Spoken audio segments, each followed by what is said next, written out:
dando prosseguimento aqui, né, ao nosso capítulo 9 de linha de transmissão.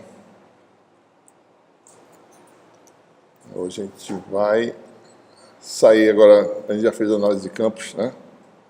Vamos agora fazer uma análise usando as ondas de tensão em corrente na linha. Essa modelagem é conhecida também por modelagem por parâmetros distribuídos, né? Parâmetros de circuito tradicionais que a gente conhece. Vou fazer só uma análise para mostrar como é a formulação do domínio do tempo. E aí vamos particularizar para o regime harmônico, né? Mas interessa. Especificamente no regime harmônico,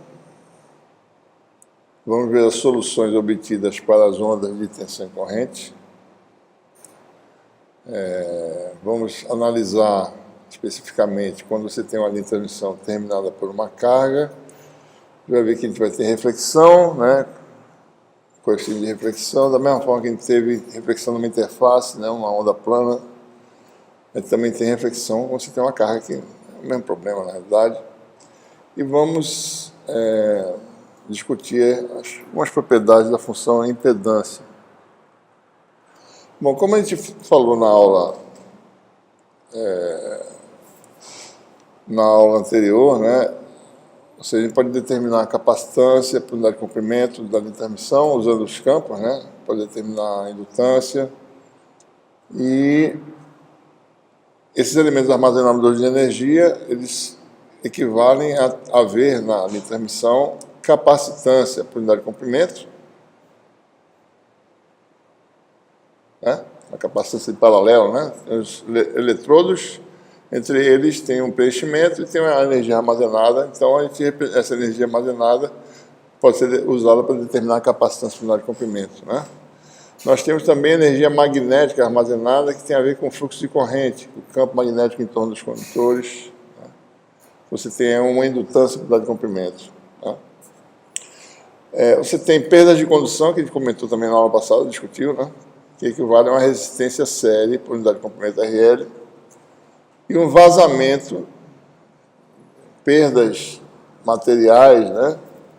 Em que você tem perdas ou dielétricas ou magnéticas, que a gente pode representar por um vazamento aqui de corrente, digamos assim, né? Entre eletrodos, representado por essa condutância em paralelo do GL. Então, uma linha real, você teria todos esses elementos de circuitos, né? Então, tudo isso num pequeno comprimento ΔZ da linha, certo? Então, você pode distribuir, né? Quanto maior o ΔZ, maior a resistência série, maior a resistência série, e vai aumentando a condutância e a capacitância, né? Então, só lembrando, né, que essas coisas têm a ver com coisas que a gente falou na última aula, né? A energia eletromagnética, elétrica armazenada, tem a ver com a capacitância de comprimento. A indutância tem a ver com a energia magnética. Perdas de condução tem a ver com a resistência série. E perdas dielétricas ou magnéticas tem a ver com o vazamento de carga. Então, o que a gente faz, né? A gente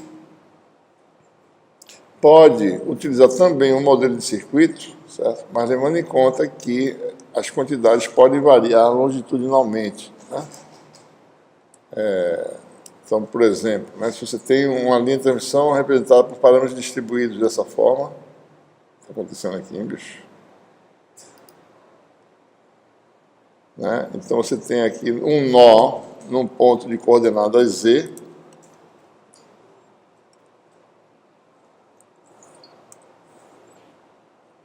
né? Nesse ponto a tensão é V de Z, certo? E a corrente aqui nessa malha é I de Z, né? Referencia esse ponto. Na próxima malha a tensão passa a V de Z mais ΔZ, quer dizer, aumentou de ΔZ, e a corrente na nova malha I de Z mais ΔZ. E nós sabemos que a gente pode usar baixas frequências ali de Kirchhoff, né? Que a tensão, soma das tensões, a circulação do campo elétrico é zero, basicamente, né? No regime de baixa frequência, em que isso aqui é pequeno em relação ao comprimento de onda, certo? Então, nesse regime, a gente pode dizer que a tensão, a diferença de potencial é dada por essa queda devido a esses elementos, né? E a corrente que entra aqui é a soma das correntes que vem para cá e que vem para cá, pode usar desde que esse tamanho seja pequeno. Ou seja, V de Z, que é essa tensão aqui, né? É V nesse ponto, essa tensão é igual a essa aqui, mais a queda nesse elemento. Nessa malha a gente representa a corrente por I de Z, né? Mais essa queda, RI, né? R delta ZI, mais L DI dt. L DI dt é L delta Z DI dt. Esse subscrito L, só lembrando, né? Lembra que são quantidades por unidade de comprimento, né? Então, se você subtrai, a gente vai fazer depois, né? Só fazer a corrente aqui também, I de Z, essa corrente que entra, é igual a essa mais essa, né? Essa igual a essa mais essa. I de Z, que é o que está valendo aqui, é igual a da próxima malha, que é essa aqui, mais essa que é a tensão vezes esse elemento, mais a corrente do capacitor, que é ICdVdt, igual a CdVdt, né? Então vai dar essa corrente de vazamento, né, que é a condutância. Isso aqui é GL, né? Está errado nas notas de aula, tá certo? Aqui é CL, né? Mais a capacitância daquela trecho dVdt. Tá? Olha, então o que nós temos aí, né? Se eu subtrair esse menos esse, dividido por ΔZ, você tem a derivada em relação a Z. Né? Se eu botar para lá, na realidade, né, fica menos dVdZ. Certo?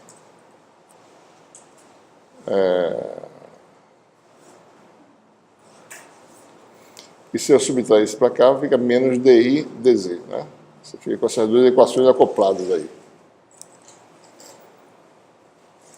Certo?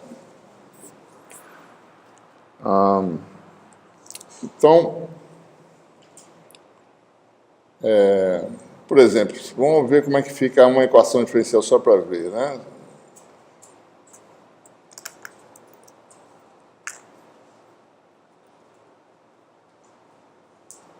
Vou botar isso aqui.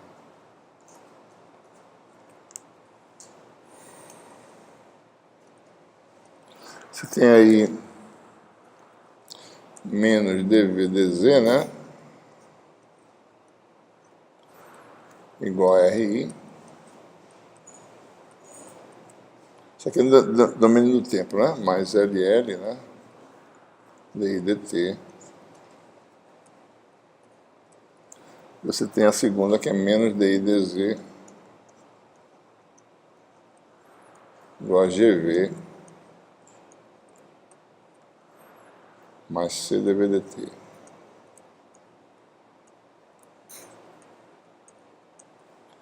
Então, se eu fizer a derivada em relação a Z aqui, o que acontece, né?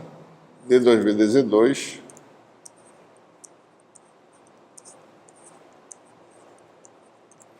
igual a RL DI dZ, que vai dar isso aqui, né? Dá menos RL GLV mais CL dV dt. Né? Está ruim porque está muito devagar.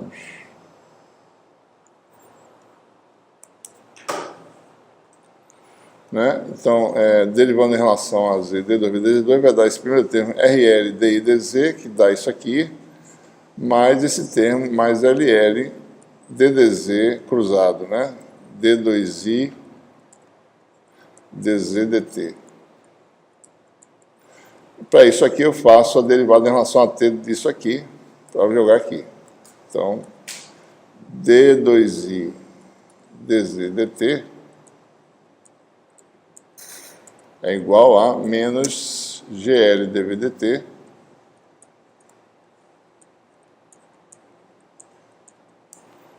menos CL, tá ruim, D2V dt2, né? Agora a derivada em relação ao tempo, não é isso? Ou seja, então o que quer dizer tudo isso, né? Isso aqui eu pego, jogo aqui, né? Então fica uma equação só em V, derivada primeira. Está muito ruim isso aqui, bicho. Isso que aconteceu hoje. E uma derivada segunda, né? Tudo em V, né? Só derivadas em V.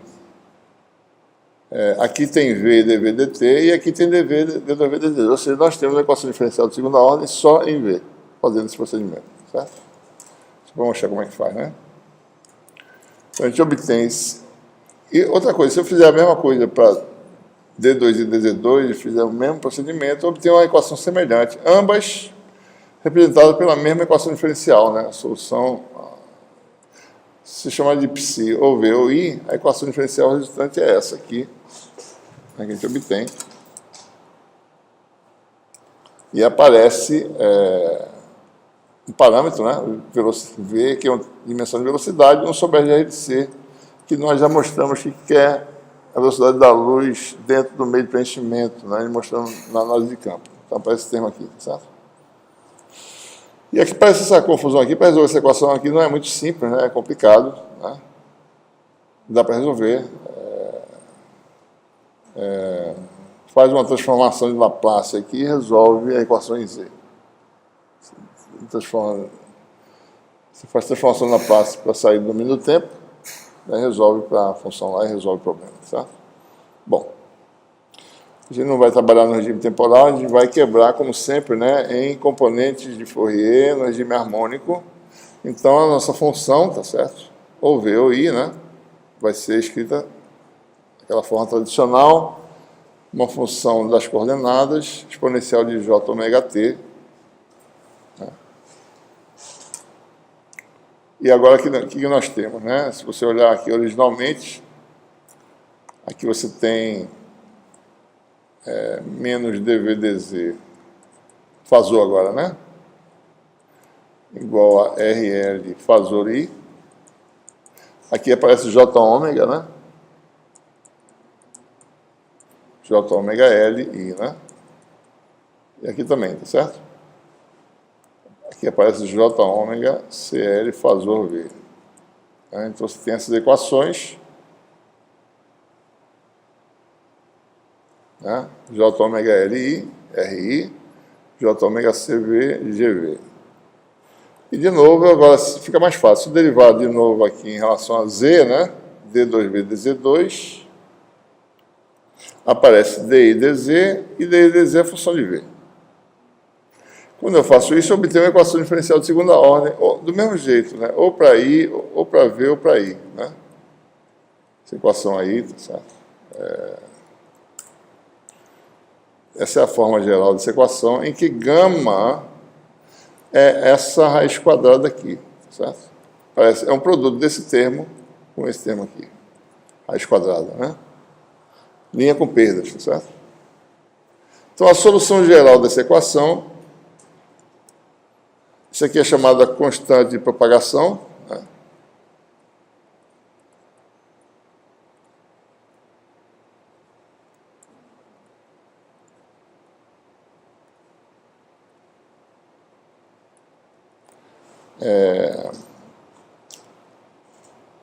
Ela tem, só olhar aqui, né? Tem a parte real e imaginária, né? Parte real quer dizer que tem queda de sinal ao longo da linha, por causa das perdas, né? A atenuação, né? E aqui a constante de fase beta, aquela mesma constante de fase lá que aparece na análise de campos. Né? Então a solução geral vai ser uma combinação, né, da exponencial de menos gama z, exponencial de gama z. Nós já sabemos que isso aqui representa uma onda viajante no sentido mais z, e aqui uma onda viajante no sentido menos z. A gente vai ver como essa solução aparece, tá certo?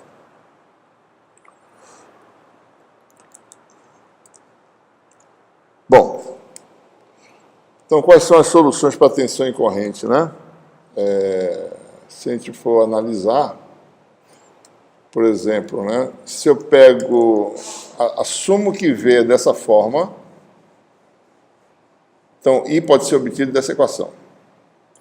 Dado V, I é obtido, né, eu faço a derivada de V, e calculo I, certo?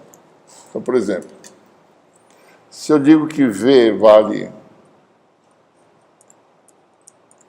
V mais, que é a solução, né?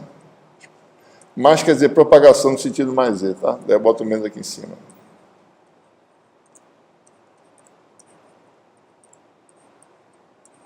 Gama é aquele fator lá, né? Produto lá.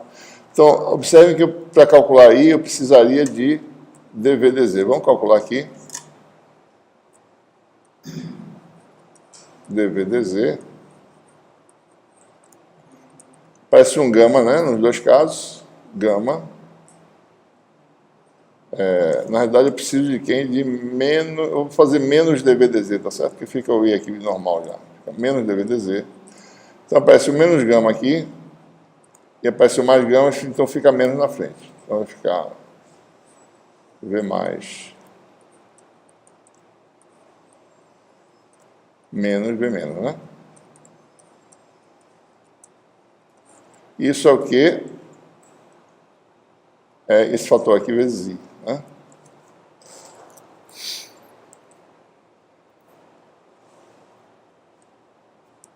Isso aqui está errado, né, pessoal? A derivada dá menos, né? Como eu botei um menos, aqui vai dar um mais, tá certo? A derivada aqui dá mais, menos a derivada dá menos aqui. Então tá certo assim. Então isso aqui vai dar R mais J ômega L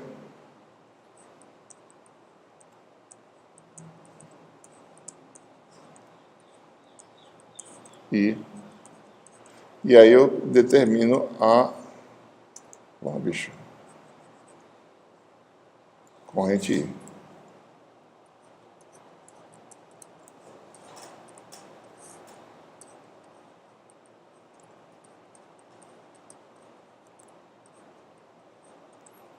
Vai ficar então assim, né? V mais. Se a solução para tensão é soma, né? A de corrente é de subtração, né?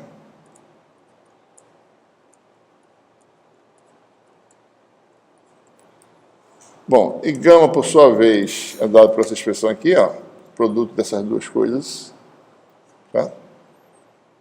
Então fica essa raiz dividido por um número embaixo aqui, que é esse. Vai ficar isto sobre esse, né? Ou seja, aqui, na realidade, essa fração, a gente pode chamar de 1 sobre a impedância característica, né? Certo? Porque tensão sobre impedância. Por isso que a característica da linha seria RL mais J ômega L sobre aquele produto lá, né?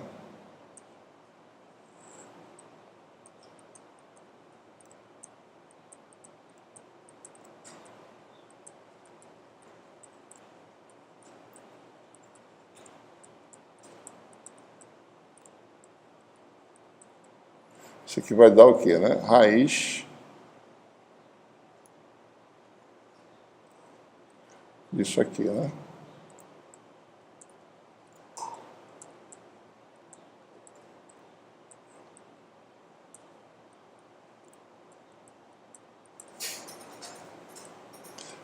A impedância característica, que é esse parâmetro aqui, é complexa, porque a linha tem perda, né, no caso. Tá?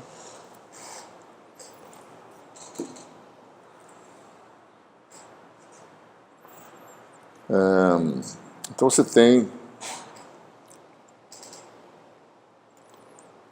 esse resultado aí, né? Se a tensão tem uma soma aqui, né? A corrente tem uma subtração, né? Corrente refletida, né, de algum lugar, certo? E a razão, a impedância característica para uma linha sem perda seria essa forma geral que depende dos parâmetros de perda, né? Condução, perdas de materiais e esse parâmetro aí, certo? Bom, a velocidade de fase a gente acabou de mostrar, né?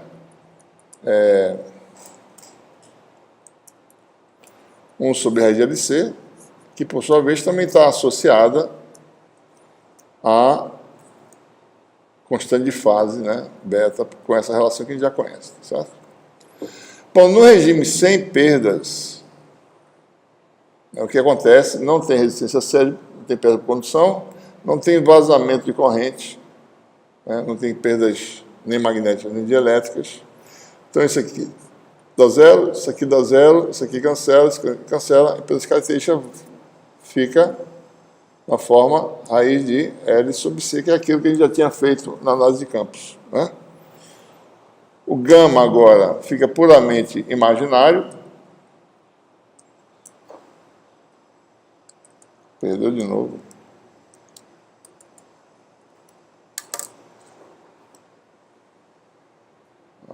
Deixa eu ver aqui se eu preciso reiniciar de novo. Deixa eu tirar aqui isso aqui e botar de volta.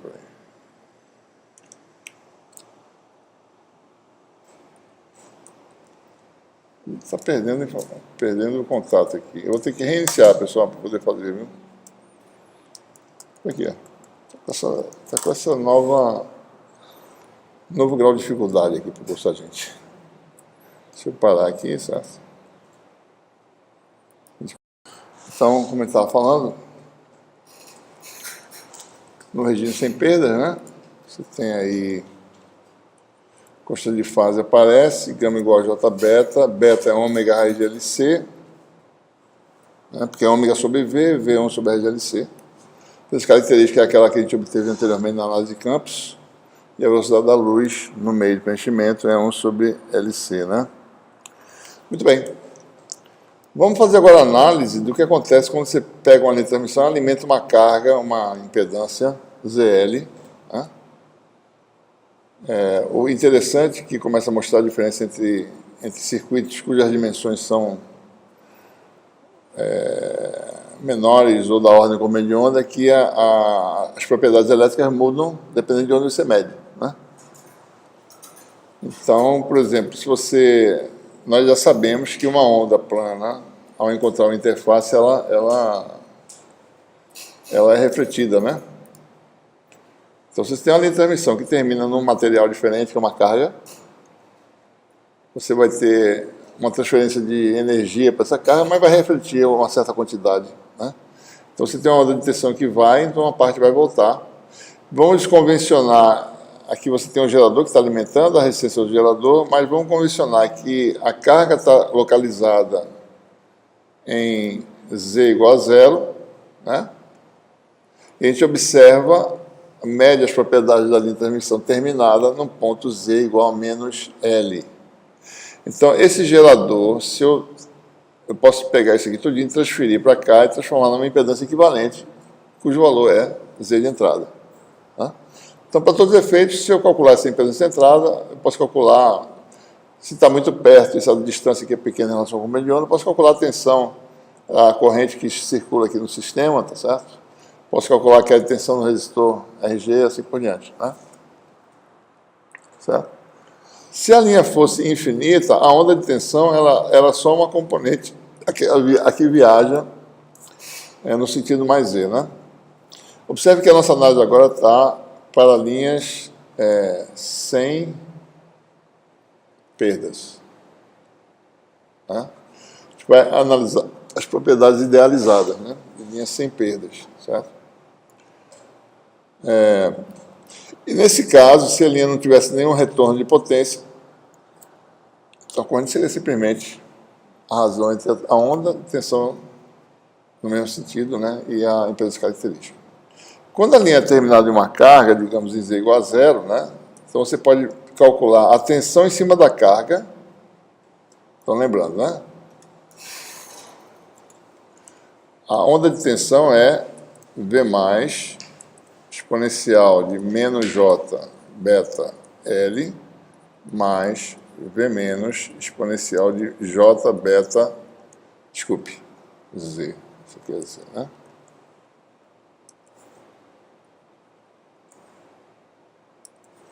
Essa é a fórmula que a gente desenvolveu, não foi?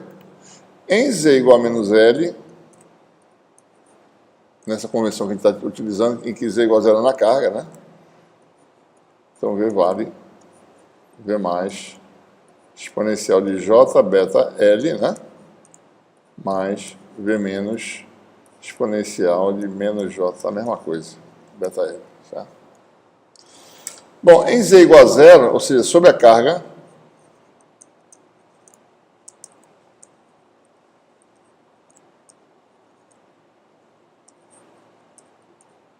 sobre a carga ZL, né? Então você tem que, a tensão vai ser quanto, né? Isso aqui dá 1, isso aqui também, né? Tensão vale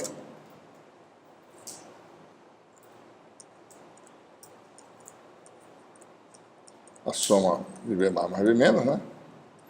A corrente, por sua vez, é 1 sobre ZC, esse termo menos esse, certo? A corrente sobre a carga vale 1 sobre ZC, V mais, menos, V menos, né? Certo? Ora, a gente pode aqui definir um coeficiente de reflexão que seja a razão entre a amplitude da tensão refletida sobre a amplitude da tensão incidente. Vamos definir aqui um coeficiente de reflexão, né, da carga, tá? Chamado de γ L, por definição, é V menos sobre V mais. Então isso aqui fica assim, né? V mais é uma informação que você obtém da potência do gerador, você sabe que é a tensão V mais, né? 1 menos 1 mais, aliás, γ L. Da mesma forma que vai ficar V mais sobre ZC, 1 menos γ L, né? Tá certo? Bom, se eu faço agora, isso aqui é a tensão na carga, né? VL, isso aqui é a corrente na carga IL. A razão dessas duas quantidades dá o quê? A impedância da carga, né?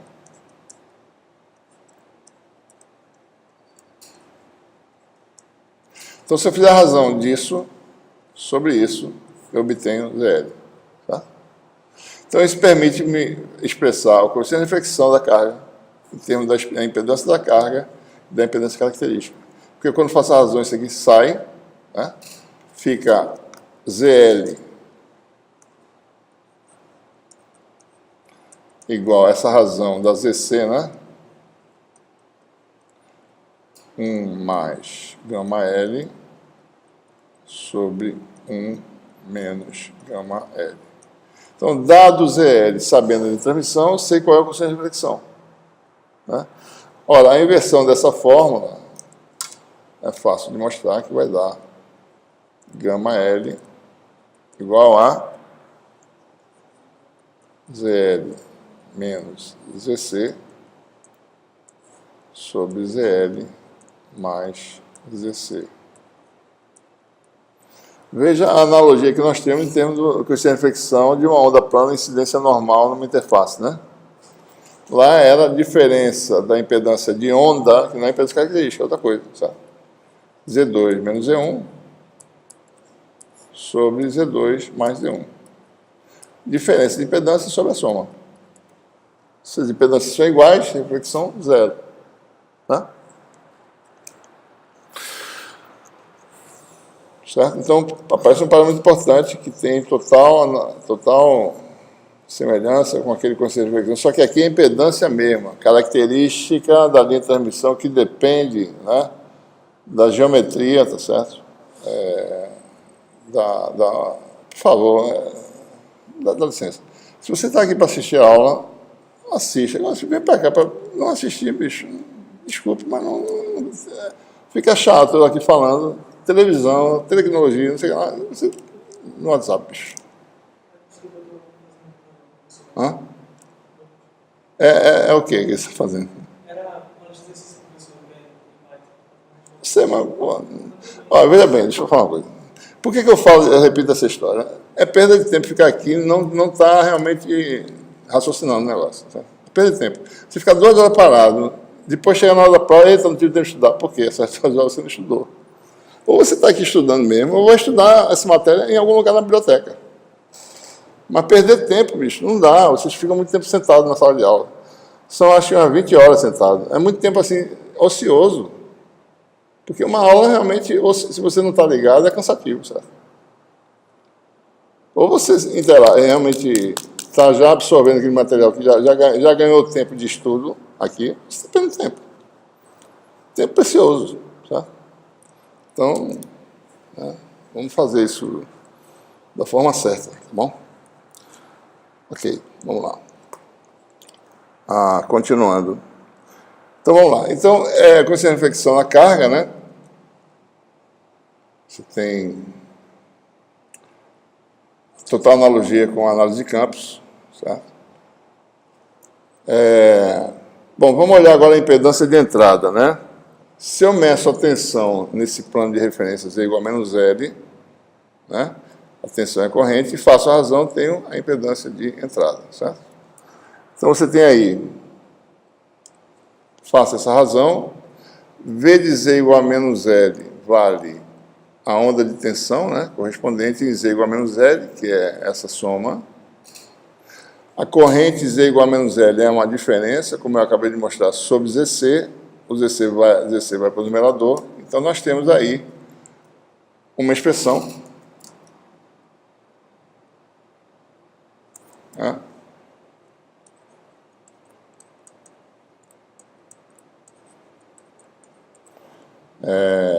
Você tem aqui V mais E elevado a mais J beta L mais V menos exponencial menos J beta L sobre isso aqui, né?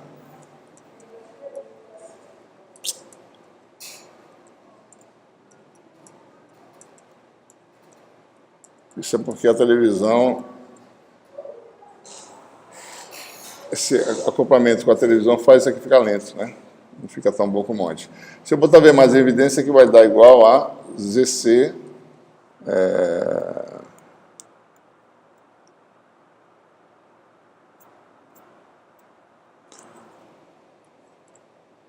dividir por V mais, né? Vai ficar... E dividir por exponencial de J beta L... Não, deixa aqui mesmo. Exponencial de J beta L mais gama L, né?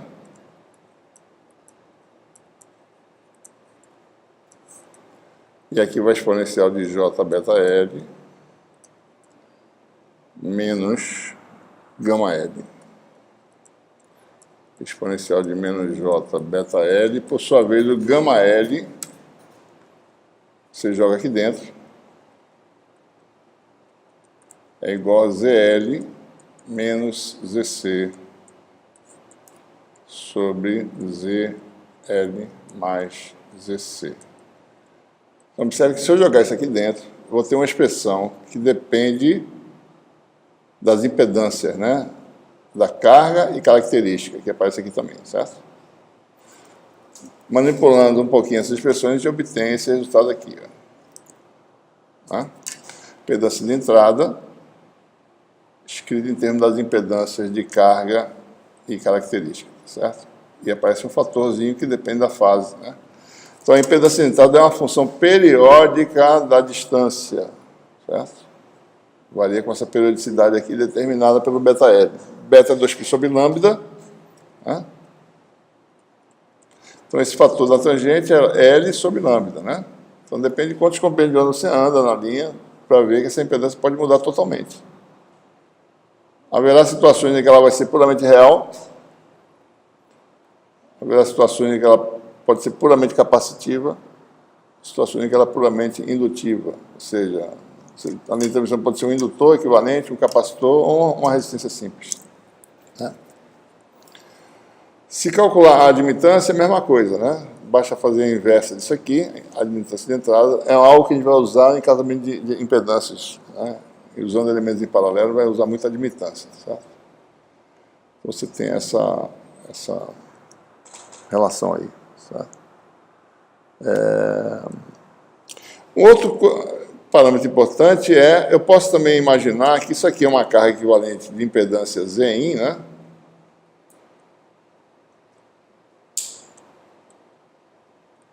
E calcular o coeficiente de reflexão aqui, certo? Gama. Né? Coeficiente de reflexão aqui seria Zin menos ZC sobre Zin mais ZC. Né?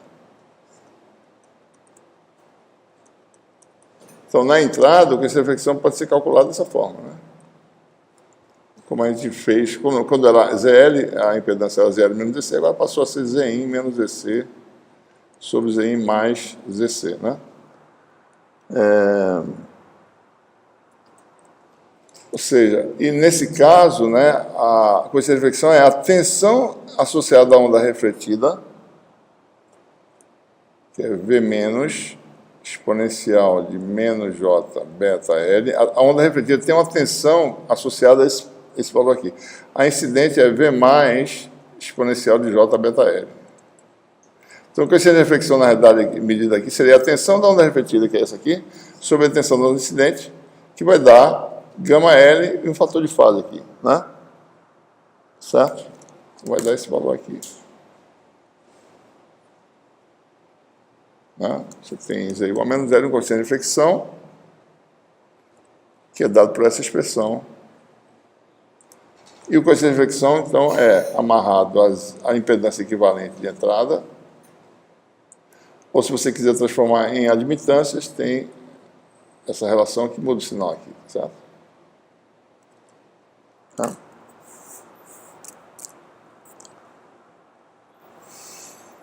Algumas propriedades dessas funções, que são essas funções que a gente usa, tá certo? O conhecimento da periodicidade dessas funções, né, de como elas se comportam, que nos permite fazer dispositivos, casar carga numa linha de transmissão, transferir máxima potência, fazer todas essas coisas, né? Então, o conhecimento dessas propriedades é muito importante, certo? Vamos definir um conceito que a gente vai usar muito aqui, né, em casamento, que é o conceito de grandezas normalizadas, né? Impedância normalizada de entrada é a razão em relação à impedância característica.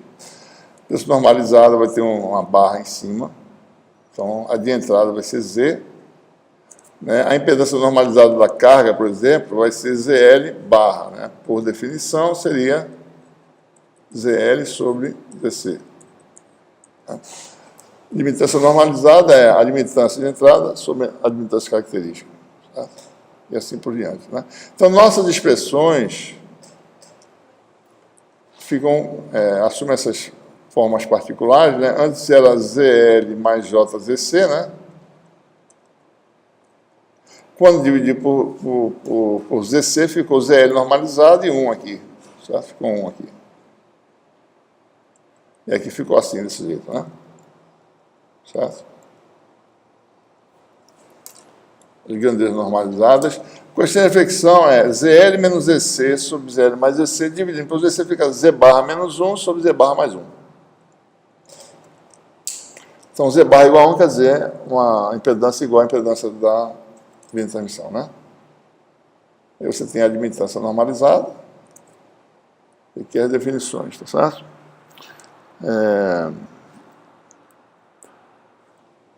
Bom, esse é um conceito, né? Impedância normalizada. Outro conceito. Vamos olhar direitinho o coeficiente de reflexão, certo?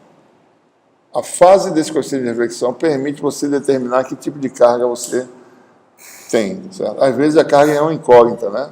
Às vezes você faz um sensor em que o sensor consiste em medir a carga para saber o que tem ali, certo? Por exemplo, né? Então, se eu medir magnitude e fase da carga, usando medidas na linha de transmissão, eu posso saber sobre a carga. Né? Bom, com esse coeficiente de reflexão, em princípio, é um número complexo, né? Porque ele, quando foi definido, né, ele é a diferença de impedâncias sobre soma. Né? Uma linha sem perdas tem uma impedância característica que é a I de L sobre C.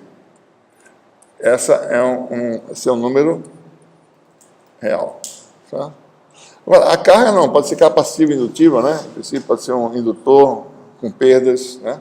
Então, a carga pode ser um número complexo. Tá? Então, o coeficiente de reflexão, em princípio, é um número complexo.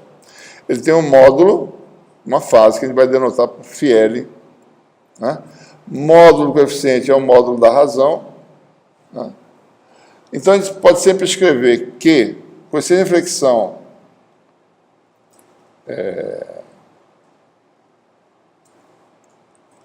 vamos fazer aqui separado, certo?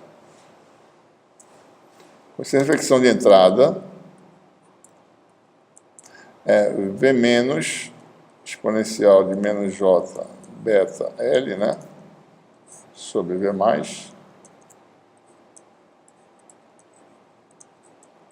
Essa razão veemente sobre é o coeficiente de reflexão na carga, gama L, que é um número complexo. E aqui você tem um fator de fase, menos J, 2, beta L. Isso aqui, por sua vez, pode ser complexo, vai ser escrito como magnitude e fase, né?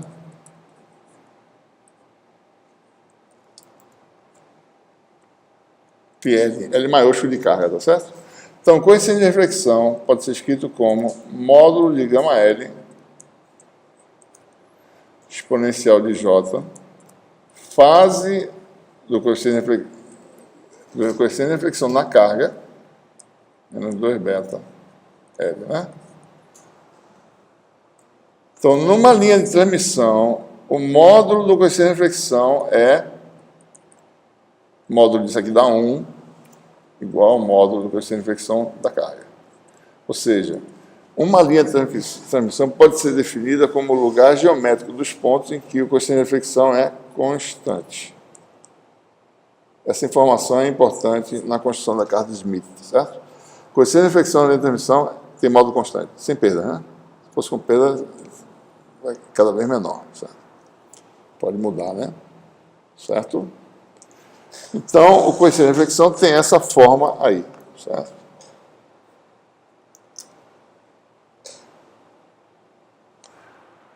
Bom, e as ondas de tensão em corrente, como é que elas são, né? Qual é a magnitude da tensão ao longo da linha? Como é que seria, certo? Bom, aqui está a função que descreve, né? Num ponto Z igual a menos L, a tensão. Calculo o módulo quadrado, isso aqui, né? Leve em conta que isso aqui é módulo de gama L, exponencial de J, φ L, né? Então, você vai ter módulo disso aqui dá 1, vai dar módulo de V ao quadrado, né? Vai dar módulo de V mais ao quadrado. Daí vamos fazer isso aqui, né? Esse 1 mais isso vezes 1 mais isso conjugado, tá certo? Dá 1 mais módulo de gama L ao quadrado, mais 2 vezes a parte real disso aqui, que é cosseno, né?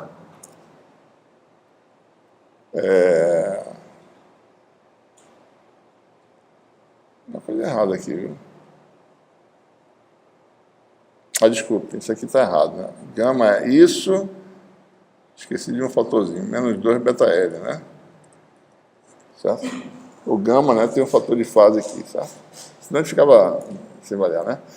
Então vai dar 2 vezes o cosseno disso aqui, mais 2 módulo de gama L, cosseno, né, de φL, menos 2 beta L. Então aqui está errado, tá, pessoal? Aqui é um módulo, né? Senão não faz sentido, certo? Módulo aqui também. Então, a tensão tem esse comportamento, a corrente tem esse outro, né? Dá para calcular também, módulo, né? Então, o que nós temos aqui, né? A tensão máxima ocorre quando isso aqui dá 1, que é um quadrado perfeito, né? Certo? E a tensão mínima é quando isso aqui dá menos 1, dá um quadrado perfeito, que é a subtração. A tensão máxima seria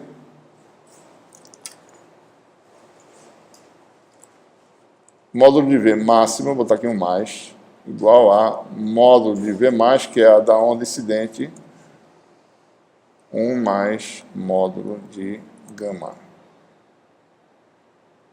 Módulo de gama igual a módulo de gama L, tá certo? Tanto faz.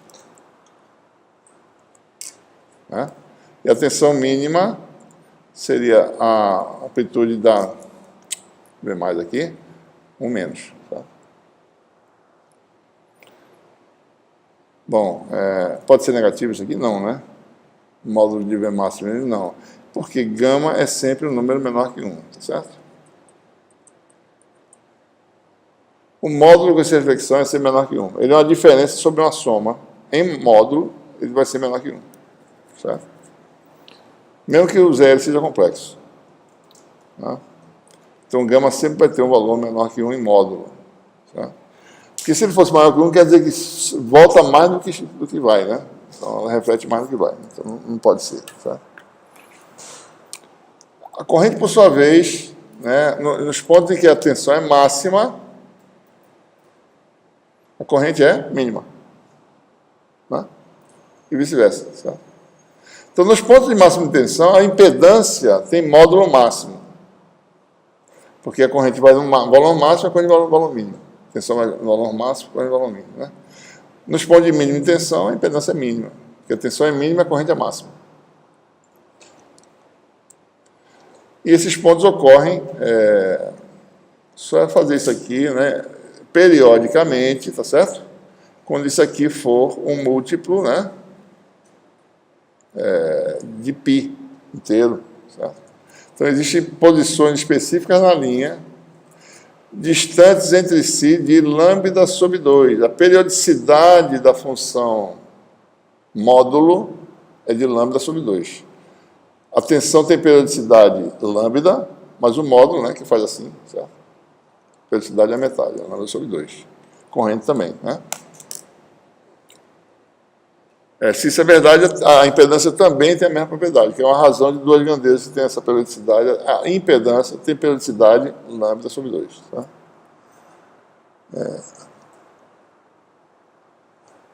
Vamos ver só aqui rapidinho, tá certo? Isso aqui é um... Calculando, não está? Tem que calcular ainda. Notebook. Isso aqui é um exemplo, né, do que acontece. Uma linha de transmissão em que o coeficiente de reflexão é zero, ou seja, a carga está casada à linha, a tensão, módulo, não varia, certo? Constante. Né? Certo? Só olhar aqui, né? Se gama fosse zero, não tem diferença, né? Você não tem variação com a distância. Certo? Primeiro que você introduz reflexão, né? Você bota uma carga, você perde...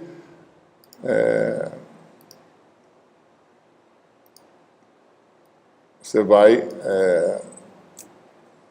essa vermelha, uma é tensão, outra é corrente, né? Então você vai criando uma onda estacionária na linha de transmissão, né? E a tensão varia, certo? E se você variar a fase com coeficiente de reflexão, o primeiro ponto de máximo desloca, né? Isso aqui é a fase. Então, uma técnica que a gente vai falar já, né, de medir propriedade de carga é saber onde é que está o primeiro máximo de tensão na linha. Você pode medir isso, certo? Com a ponta de prova.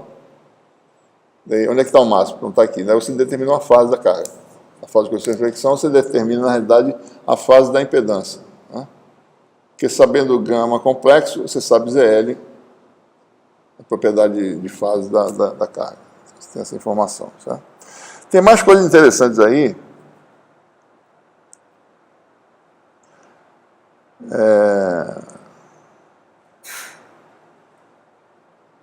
Se a gente calcular a impedância nos pontos de máximo e de mínimo, certo?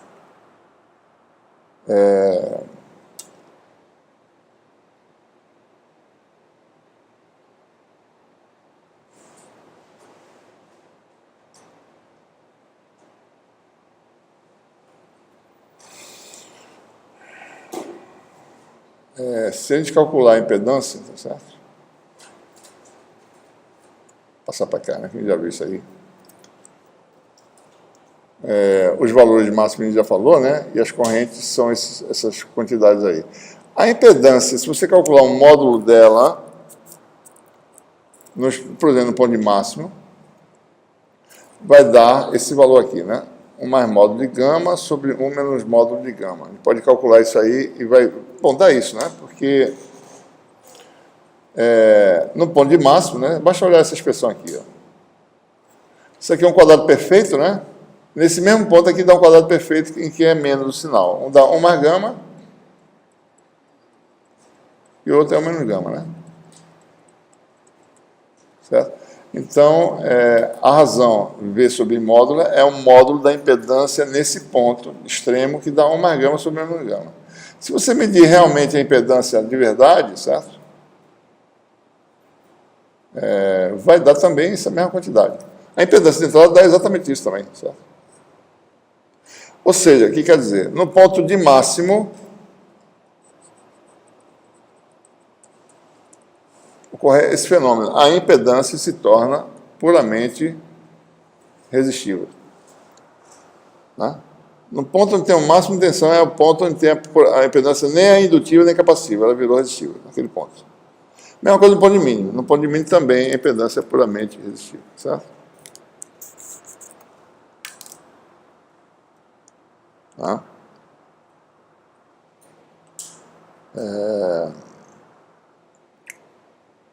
Então, os valores nesses pontos, né, são esses aqui, ó. A máxima impedância é puramente resistiva, né, e vale 1 mais módulo sobre 1 menos módulo, e a mínima é puramente resistiva, 1 menos módulo sobre 1 mais módulo. Né? Uma é o inverso da outra, certo? Produto das duas dá 1, normalizada, né? Ou seja, quer dizer que a impedância máxima e mínima, o produto delas dá o quadrado da impedância característica. Né? Então, se a gente escreve a impedância em termos de resistência normalizada e reatância normalizada, a gente tem uma função periódica de periodicidade lambda sobre 2. Né? E a gente tem aqui a função para a gente poder ver, tá certo? Deixa eu calcular aqui.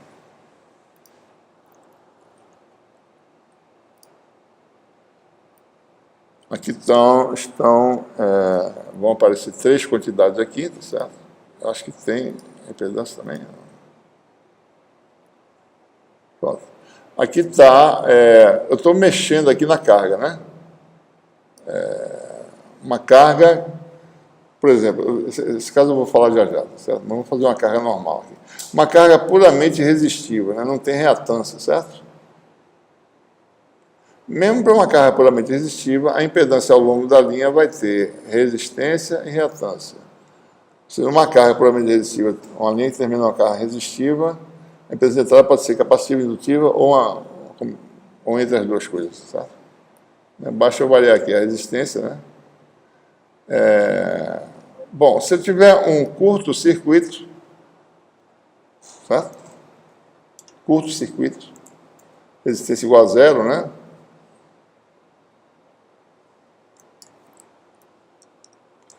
Se meu ZL for 0, ou seja, eu terminar a carga num curto-circuito, emendar o condutor interno e externo no final, então quem é gama? ZL menos EC sobre ZL mais EC é igual a menos 1. Certo? Então o condutor, né, o campo elétrico bate, o refletido muda de sentido, de forma que o campo tangencial total dá 0 no condutor. É o que acontece aqui, a tensão total dá 0 no curto-circuito. Tá? Então, o curto-circuito tem essa propriedade, gama L igual a menos 1. Né?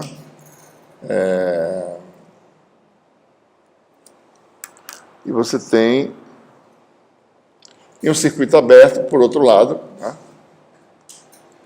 ZL muito maior do que ZC, né? Então, para um circuito aberto, ZL menos ZC igual a ZL, ZL mais ZC igual a ZL, e gama L igual a 1. Certo? Então, no curto-circuito, tensão 0, corrente máxima, né? O valor da corrente é máxima, né?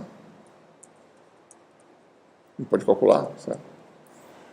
E no circuito aberto, a tensão é máxima e a corrente é 0. Não tem corrente, né? Em cima da carga, certo? Então,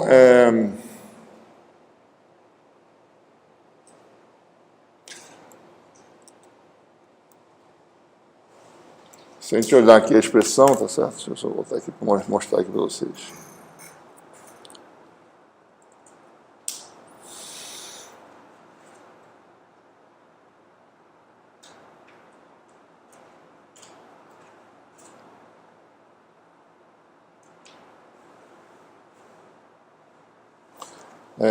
Qual seria a reflexão de entrada, né? A impedância de entrada, aliás.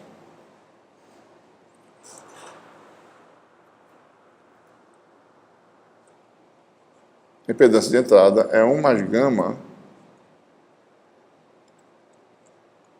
sobre 1 menos gama, né? Isso. Então, o gama, por sua vez, num curto-circuito é quanto, né? Menos 1, né? exponencial de menos J 2 beta L, né? Certo? Então, a impedância de entrada vai ser 1 menos 1 em evidência, né?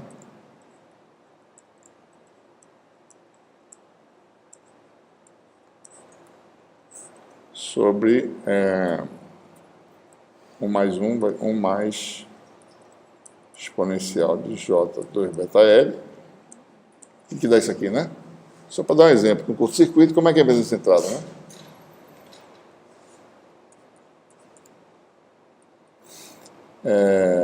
Isso aqui pode ser escrito como cosseno 2J seno, tá certo? Né? Isso aqui, se eu botar em evidência, multiplicar por exponencial de J beta L ambos os membros, vai dar 2J seno, aqui vai dar 2J cosseno. Isso aqui vai dar J tangente de beta L. Então, uma linha de transmissão terminada num curto-circuito, ela é puramente reativa. Não tem perda, né? Curto-circuito não tem perdas. Então, é puramente reativa, tá certo? Isso aqui muda de sinal, né? Depende disso aqui, certo? Em beta L igual a π sobre 2, a impedância se torna infinita, mas reativa, certo?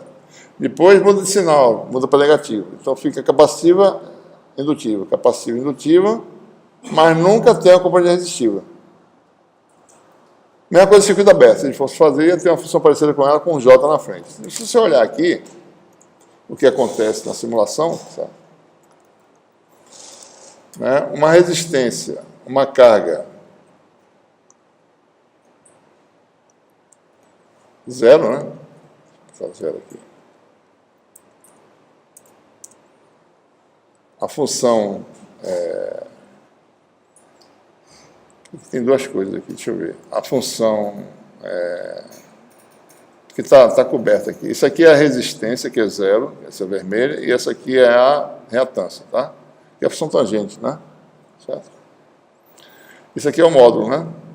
Sempre para cima é o módulo da impedância, certo? Sempre para cima.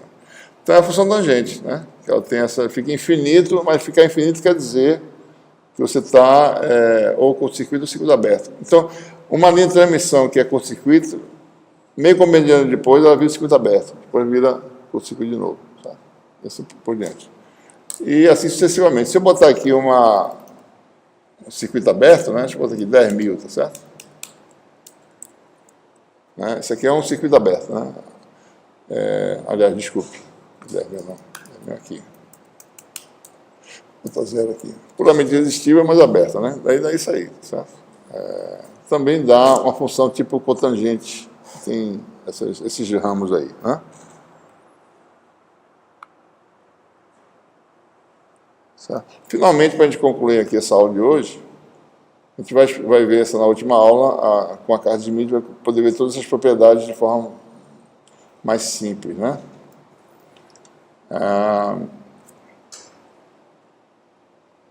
Como eu falei para vocês, se eu puder medir coisas que eu posso medir, existe deixa eu ver se eu acho aqui na web para mostrar, certo? Deixa eu botar aqui rapidinho, slotted line, waveguide.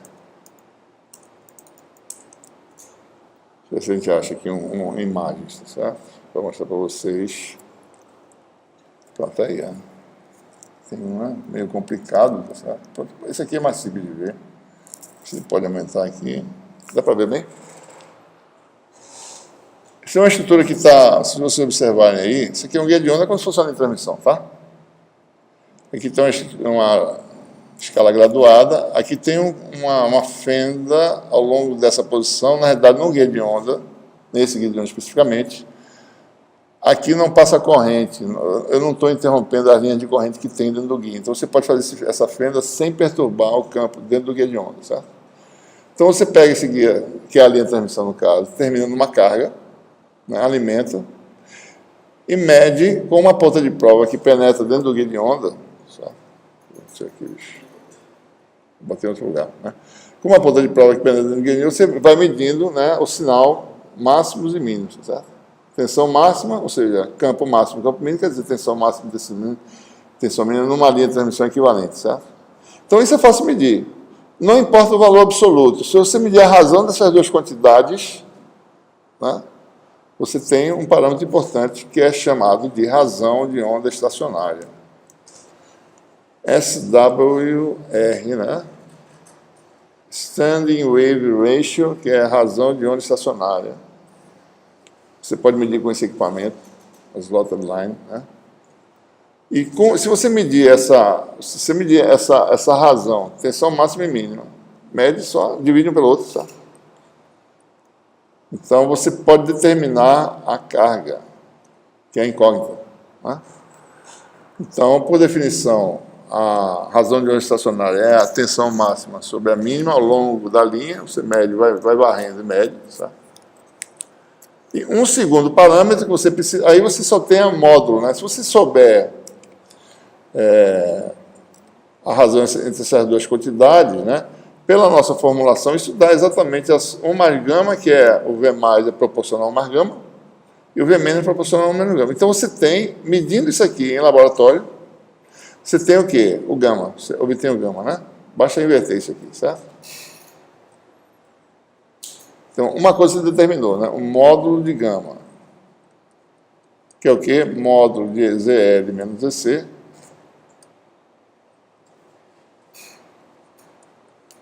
sobre módulo de ZL mais ZC. Uma segunda propriedade que você pode medir é onde está o primeiro máximo, né? Porque quando você faz isso, você determina agora a fase do crescimento de flexão.